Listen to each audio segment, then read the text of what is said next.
আইপিএলের আজকের ম্যাচে আরসিবির মুখোমুখি হয়েছিল হায়দ্রাবাদ।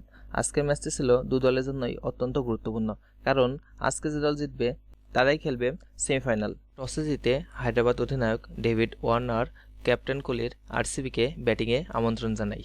আরসিবি এদিন তারকার ফুলঝুরি নিয়ে মাঠে নেমেছিল।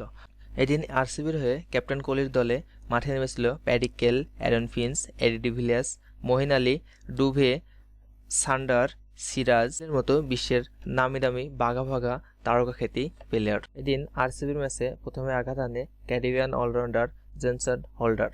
তিনি ক্যাপ্টেন কোহলিকে মাত্র 6 রানে সাজঘরে ফেরান। এরপরে হোল্ডারের বলে ক্যাচ তুলে মাত্র 1 রান করেই সাজঘরে ফেরেন প্যাডিক কেল আউট হওয়ার পরে ফিঞ্চ ও ডিভিলিয়ার্স ম্যাচের হাল ধরার চেষ্টা করেন। দুজনে বেশ ভালোই চালিয়ে যাচ্ছিলেন, কিন্তু বিপত্তি বাধে ম্যাচের 10.2তম ওভারে।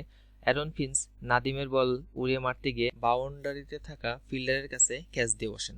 পিচের এক প্রান্ত ডিভিলিয়ার্স আগলে রাখলেও পিচের অপর প্রান্তে ব্যাটসম্যানদের আসা যাওয়ার মিছিল শুরু হয়। কে যেন কার আগে ড্রেসিং রুমে ফিরতে পারেন সেই প্রতিযোগিতা। 42 বলে 56 রান করে ডিভিলিয়ার্স যখন আউট হয়, আরসিবির ম্যাচের আশার কফিনের শেষ ব্রেকটিও যেন ঠুকে যায়। শেষ পর্যন্ত আরসিবির ম্যাচ থামে 131 রানে। ক্যারিবিয়ান অলরাউন্ডার হোল্ডার 3টি, নটরাজ 2টি এবং নাদিম 1টি করে উইকেট পান। 132 রানের সহজ লক্ষ্য তাড়া করতে নেমেও প্রথমে বিপাকে পড়ে হায়দ্রাবাদ। মাত্র 67 রানে টপ অর্ডারের 4 ব্যাটসম্যানকে হারায় তারা, কিন্তু কেম উইলিয়ামসন এবং হোল্ডারের দায়িত্বশীল ব্যাটিংয়ে শেষ পর্যন্ত 6 উইকেটের বিশাল জয় পায় হায়দ্রাবাদ।